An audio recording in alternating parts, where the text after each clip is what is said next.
मैं मामा की बेबसी मजीद बर्दाश्त नहीं कर सकती। सिर्फ अपनी और अपने बेटे की सोची, मेरी नहीं। आपको क्या मिला अपनों की खिदमत और ख्याल करके? जिंदगी भर तुम्हें तंग नहीं करूंगा, बस एक आखिरी बार मेरी बात सुन। बताएंगी बच्चलन क्या होता है? भूल गई हैं क्या? जैसी आप खुद हैं आप वैसा ही सबको समझती हैं। इतनी देर क्यों कर रहे हैं? कहाँ रह गए हैं सब? ड्रामा सीरियल कैसी तेरी खुदगर्जी के आने वाले एपिसोड में आप देखेंगे कि शमशेर को जब ये मालूम लग जाएगा कि महक जिंदा है तो वो दोस्तों उसे ढूंढने के लिए निकल पड़ेगा। दोस्तों पर शमशेर को इतनी आसानी से मालूम नहीं लगता कि महक जिंदा है। ये सारा फसाद एहसन की माँ क्रिएट करती है। वही जब घर में सबको चिल्ला चिल्ला कर ये कह रही होती है कि जिस लड़की की वजह से मेरे बेटे ने शमशेर पर गोली चलाई और उसकी वजह से जेल गया वो लड़की जिंदा है। दोस्तों महक की माँ ये सब कुछ तब कह रही होगी जब शमशेर की माँ वहाँ बैठी होगी।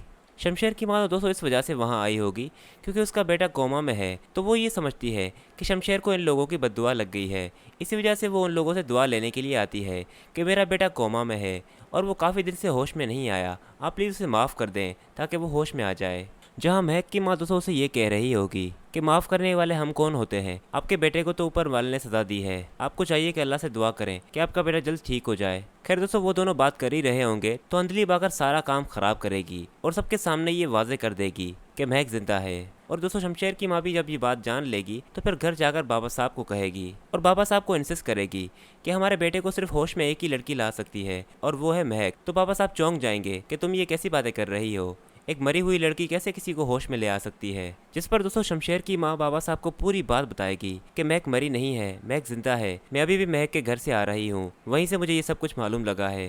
दोस्तों बाबा साहब की तो आंखें फटी की फटी रह जाएंगी कि ये सब क्या हो गया। जिस लड़की को वो शमशेर की ज़िंदगी से निकालना चाह रहा था वो तो जिंदा है, बल्कि नुकसान तो उसके अपने बेटे को ही पहुंच गया।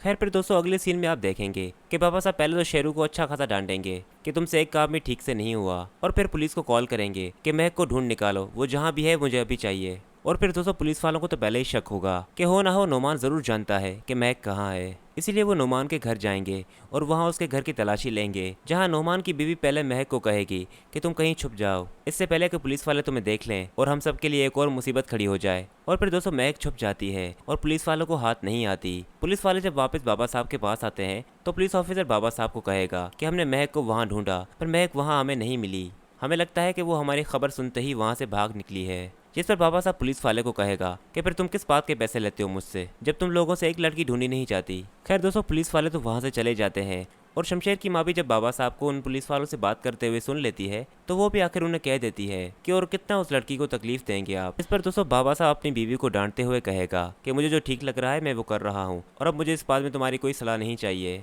पर दोस्तों इस सब मामलात में अभी भी शमशेर को ये मालूम नहीं हुआ कि महक जिंदा है।